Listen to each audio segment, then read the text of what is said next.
Okay, so it is time for the third installment of what I think is the climax of Peter and the Sword of Mercy.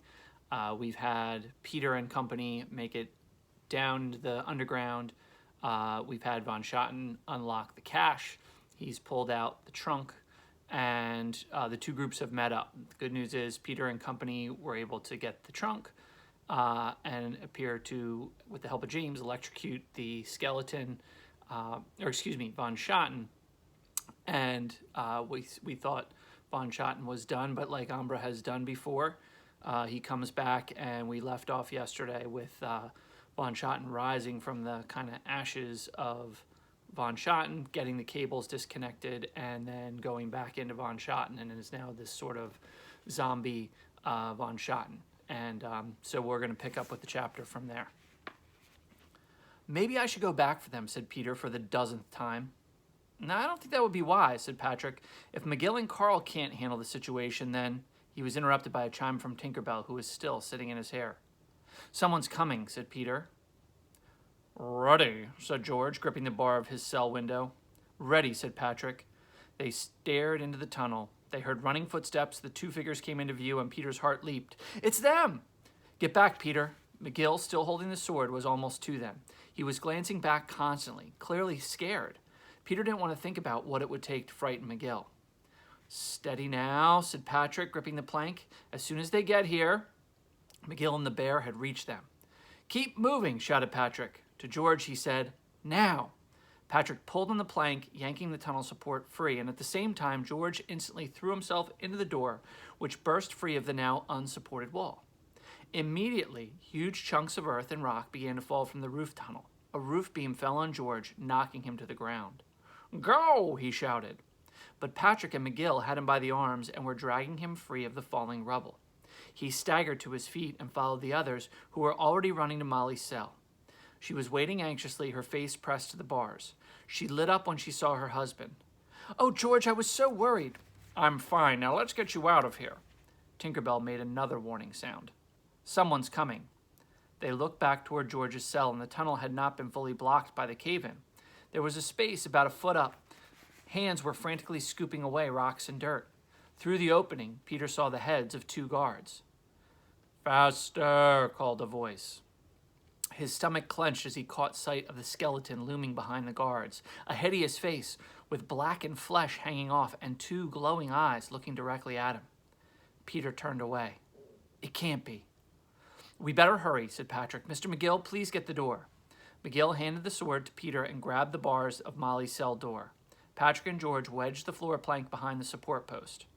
Ready, said Patrick, and the others nodded. Now. Again, both door and support post gave way, sending dirt cascading down into the tunnel.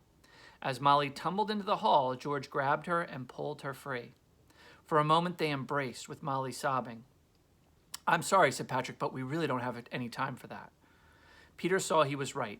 The guards had cleared away enough of the first cave-in to start climbing through the opening.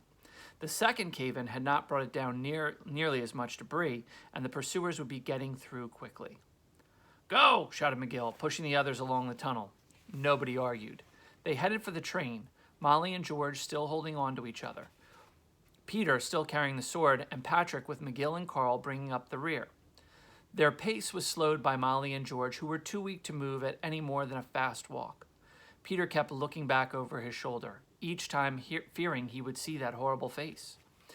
They passed the cage that had held the other prisoners, and Peter was glad to note that it was empty. James had used the keys. He saw a figure in the tunnel running toward them. It was Wendy, coming back as she had promised. She quickly hugged her parents. The train's just ahead. They quickened their pace a bit, and soon reached the end of the tunnel, and the waiting train. As before, the door to all three cars stood open. Ted stood in the doorway to the middle car, and behind them, sprawled on the canvas floor, were James and the other freed prisoners. Where's the chest? Said Peter. It's right there, said Ted, gesturing towards the front of the middle car. Peter looked and saw the chest had been taken off the dolly, which was laying by the side of the tracks. We need to leave immediately, said Patrick. Neville, can you drive a train?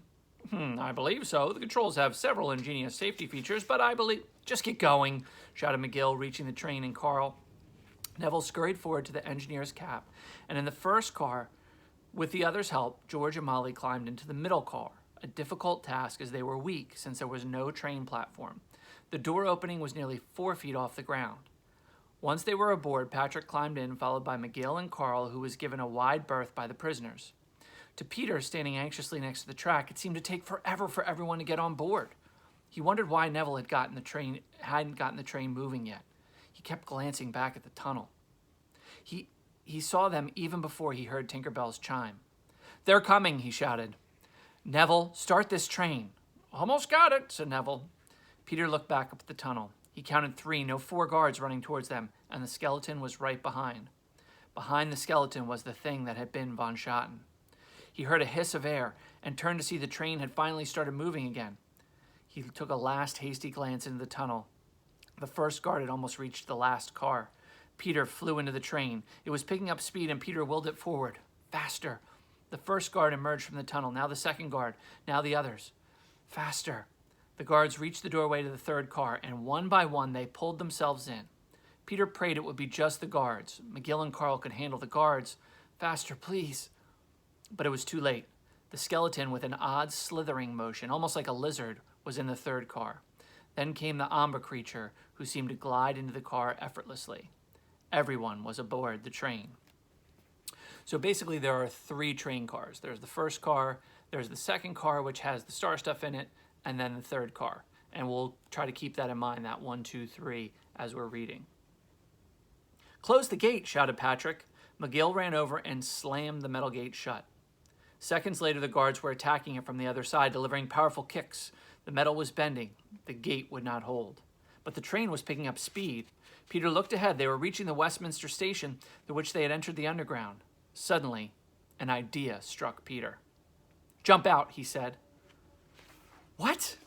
"It's the star stuff they're after. They don't want these people." Patrick and McGill, understanding instantly, started grabbing the weakened prisoners and shoving them out the door of the train. Some went willingly, others less so. They all stumbled and fell, but in a few seconds they were all safely off the train. The last to go was James, too weak to resist. "Peter, help me." Peter spun and saw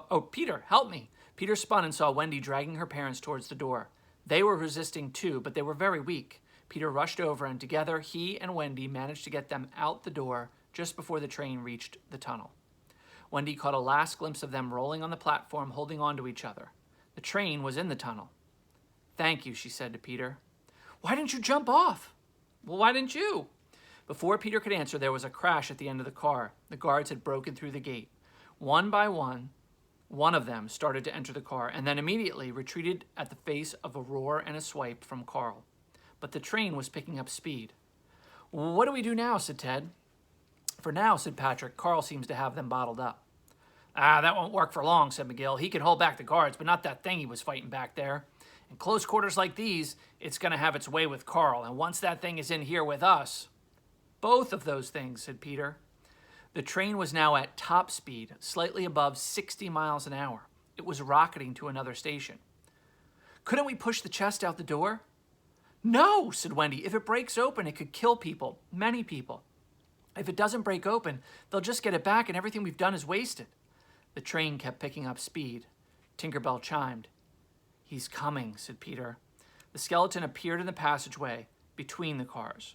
Carl roared and lunged forward, then jerked violently backward. The skeleton came another step closer. "Give me the sword," said McGill. Peter handed it to him, and McGill rushed toward Carl, trying to help, but there wasn't enough room. The skeleton's claw lashed out, and Carl fell backward. As the bear gamely struggled to rise up, McGill lunged at the skeleton, thrusting the sword. This time, he miscalculated, and the skeleton, with a snake-like quickness, grabbed McGill's wrist. McGill screamed and jerked away. The sword clattered to the ground. Another station flew past. Carl was back on his feet. McGill could no longer fight with him. There was no doubt now the skeleton was going to win this fight. Peter picked up the sword. "Get everyone to the front car now." "What are you going to do?" said Wendy. "The only thing that will stop them," he said, looking at the chest. "Peter, you can't." "Please," said Peter. "I'll be all right. This is our only chance. They'll have us in another minute." There was no argument to that. "Go to the front and stay away from the passageway," said Peter. "Mr. McGill, when I tell you, call Carl." Reluctantly, the others went to the front car. Peter, holding the sword, positioned himself next to the chest. Carl, still snarling, had backed up halfway through the car. The skeleton came relentlessly forward, followed by the guards and Umbra. Peter tried not to look at the glowing eyes. He knew they were looking at him. Another station flew past. Peter took a breath, then turned to McGill. "Now!" he shouted. McGill growled something, and with a roar, Carl reared up, took a massive swipe at the skeleton, then spun and ran past Peter towards the forward car. Now it was Peter who stood alone next to the chest. He tapped the lock with the sword. "If you come any closer, I'll break it open." The skeleton hesitated. Umbra spoke, his groan coming through the charred hole that had once been his mouth. "You don't know that that sword will break the lock." "You don't know that it won't." A moment of silence and another station flew past. The train rocked violently as it rounded a curve it was not meant to take at such a high speed. Peter staggered sideways, then caught himself. Umbra moved forward towards the skeleton. The guards spread to the sides of the car. Umbra roared something too low for Peter to hear. Peter gripped the sword tightly and drew it back. There was an urgent sound from Tinkerbell, and at the same instant the two creatures moved toward Peter, the skeleton to his right and Umbra to his left. With all his strength, Peter swung the lock. Two pieces of metal clashed together in a brilliant cascade of sparks. There was a clattering sound as the tip broke off and fell to the floor. A light whiter than any white filled the car. The guards screamed and covered their eyes. The skeleton staggered backwards, and a hideous groan escaped Umbra. The chest, with its lock broken, started to open, the lid lifting by some unseen mechanism. It moved very slowly. It opened maybe an inch, but the light filling the car had become impossible, even more intense. The skeleton and Umbra turned away, driven back, bent over like trees in a storm. And at the back of the car, the guards, covering their eyes, crawled toward the rear car. The train hit another curve, leaned precariously to the left. A stream of golden brilliance spilled from the still opening chest, spreading swiftly across the canvas-covered floor, seeping through the metal beneath it. Then two things happened almost at once. One was the train, leaving the curve, righted itself violently, sending Peter stumbling forward. "Watch out!" chimed Tinkerbell. Peter, blindly raising his hands to catch himself, struck the lid of the chest, slamming it shut. Instantly, the light was gone, and Peter's momentum carried him over the trunk, and he fell into the center car. The second thing that happened was that the train entered the Whitechapel station, which was in the open air. It was no longer underground. And then, the third thing happened. And so we're going to stop there for the moment, even though there's a smaller piece of the chapter left. But I do want to remind you of the cover. And a couple things. Obviously, you can see Peter is there with what appears to be Wendy, and you can kind of see Umbra and the skeleton, and I'm curious if you can tell who's who.